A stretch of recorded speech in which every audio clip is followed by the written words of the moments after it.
الحمدللہ رب العالمین والصلاة والسلام علی سید الانبیاء والمرسلین۔ حضر اباحت کورس کی قسط نمبر 31 اور 32 آپ کے گروپ میں پیش کی گئی۔ آج ہم عیادت اور علاج کے حوالے سے مسائل سیکھیں گے۔ امام احمد، امام ترمذی، امام ابو داؤد حضرت اسامہ بن شریک رضی اللہ تعالی عنہ سے روایت کرتے ہیں کہ لوگوں نے عرض کی، یا رسول اللہ صلی اللہ علیہ وآلہ وسلم، ہم دوا کریں، یعنی ہم علاج وغیرہ دعائیں وغیرہ استعمال کریں؟ تو نبی کریم صلی اللہ علیہ وآلہ وسلم نے فرمایا، ہاں اللہ عز و جل کے بندو دوا کرو، یعنی علاج کرو، کیونکہ اللہ عز و جل نے بیماری نہیں رکھی مگر اس کے لیے شفا بھی رکھی ہے، سوائے ایک بیماری کے، وہ بڑھاپا ہے۔ یعنی بڑھاپے کا کوئی علاج نہیں، اس کے علاوہ جتنی بھی بیماریاں ہوں اللہ تعالیٰ نے ان کا علاج بھی رکھا ہے۔ لہٰذا تم جو ہے وہ دوائی اور دیگر جو علاج ہیں، چاہے روحانی علاج ہے، چاہے کسی حکیم کے ذریعے علاج کروانا ہے، ڈاکٹر کے ذریعے کروانا ہے، یعنی علاج جو ہے وہ کروانے کی شریعت کے اندر کیا ہے، یہ اجازت ہے۔ امام ابو داؤد نے حضرت ابو الدرداء رضی اللہ تعالیٰ عنہ سے روایت کی کہ رسول اللہ صلی اللہ علیہ وآلہ وسلم نے فرمایا، بیماری اور دوا دونوں کو اللہ عز و جل نے اتارا ہے، اس نے ہر بیماری کے لیے دوا مقرر کی، بس تم دوا کرو مگر حرام سے دوا مت کرو۔ یعنی ہر بیماری جو ہے اس کی دوا ہے، اور بندہ جو ہے جب اس دوا تک پہنچ جاتا ہے جو اللہ تعالیٰ نے اس کی شفا کے لیے مقرر کی ہے، تو اللہ تعالیٰ اس کو شفا عطا فرما دیتا ہے۔ اب شریعت نے یہاں کہا کہ حرام کے ذریعے علاج نہ کرو، کہ حرام چیز کھاؤ کہ لو جی شراب پینے سے گلا ٹھیک ہو جائے گا تو شراب پی لو، ایسا جائز نہیں، بلکہ اللہ تعالیٰ نے ہر بیماری کا جو علاج ہے وہ حلال چیز میں رکھا ہے، حرام چیز کے اندر علاج نہیں۔ ہمارے یہاں تھوڑا سا مسئلہ ہو تو لوگ سمجھ رہے جی بیمار کو سب جائز ہے، تو وہ بقیہ حلال چیزیں چھوڑ کر حرام چیزوں سے علاج کروا رہے ہوتے ہیں، اور یہ سمجھتے ہیں کہ شریعت میں اجازت ہے، حالانکہ شریعت کے اندر اس کی اجازت نہیں ہے۔ شریعت نے کہا کہ حلال چیزوں میں علاج ہے، حرام چیزوں کے اندر علاج نہیں ہے، اور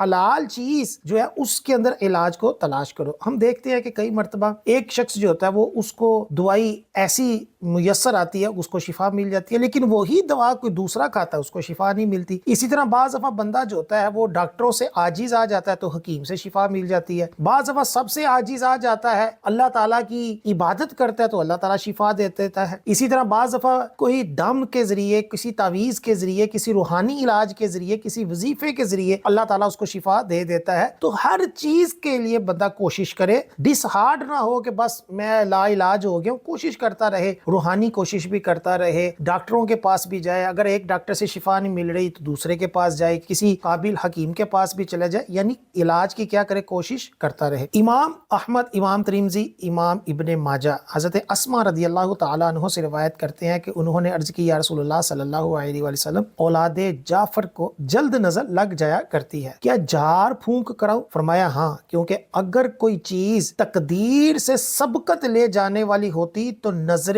بد سبقت لے جاتی۔ اب یہاں حضرت اسماء رضی اللہ تعالی عنہا جو ہے وہ حضرت امام جعفر رضی اللہ تعالیٰ عنہ کی اولاد کے حوالے سے ہے کہ ان کو جو ہے وہ جلد نظر لگ جاتی ہے، تو اب کیا کروں، یعنی اس کے لیے دم وغیرہ کرواؤں؟ تو آقا علیہ السلام نے اس کی اجازت دی، اور یہ بھی فرمایا کہ نظر حق ہے، کہ نظر تقدیر کو بھی بدل سکتی، اگر تقدیر کے اندر آگے کوئی چیز جا سکتی ہوتی تو وہ نظر جاتی، یعنی نظر اتنی خطرناک ہوتی ہے، لہٰذا اگر نظر بد لگ گئی یا کوئی بھی مسئلہ ہو گیا تو اس کا بھی علاج ہے۔ اور عام طور پر ہمارا تجربہ ہے کہ جس کو نظر بد لگی ہو وہ جتنا مرضی ڈاکٹروں سے علاج کروا لے اس کو شفا نہیں ملتی، اس کا وہی علاج ہوتا ہے کہ جو آخری 2 کل شریف ہیں یا اسی طرح اور بھی کئی ٹوٹکے ہیں نظر اتارنے کے، اسی سے ہی اس کی نظر اترتی ہے۔ تو اس کے لیے یہی طریقہ ہوتا ہے کہ بندہ استخارہ کروا لے کہ مجھے نظر بد تو نہیں لگی، اگر نظر بد لگی ہو، کیونکہ بعض دفعہ بیماری سمجھ نہیں آ رہی ہوتی تو وہ اصل میں نظر بد ہوتی ہے، تو کسی صحیح سنی عامل سے نظر بد کا استخارہ کروا لے، اگر استخارے میں نظر بد آئے تو اس کا علاج کروائیں، آرام سے وہ نظر بد جو ہوتی ہے وہ اتر جاتی ہے۔ اس حدیث پاک سے بھی پتہ چلا کہ نظر بد کے لیے دم وغیرہ کروانا جو ہے وہ شرعاً جائز ہے۔ مزید ایک اور حدیث پاک ہے صحیح مسلم کی کہ حضرت عوف بن مالک اشجعی رحمۃ اللہ علیہ سے روایت ہے کہ کہتے ہیں کہ ہم جاہلیت میں جھاڑ پھونک کرتے تھے، حضور علیہ السلام کی خدمت میں عرض کی، یا رسول اللہ صلی اللہ علیہ وآلہ وسلم اس کے متعلق کیا ارشاد فرماتے ہیں؟ آقا علیہ السلام نے فرمایا کہ میرے سامنے پیش کرو جھاڑ پھونک میں حرج نہیں جب تک اس میں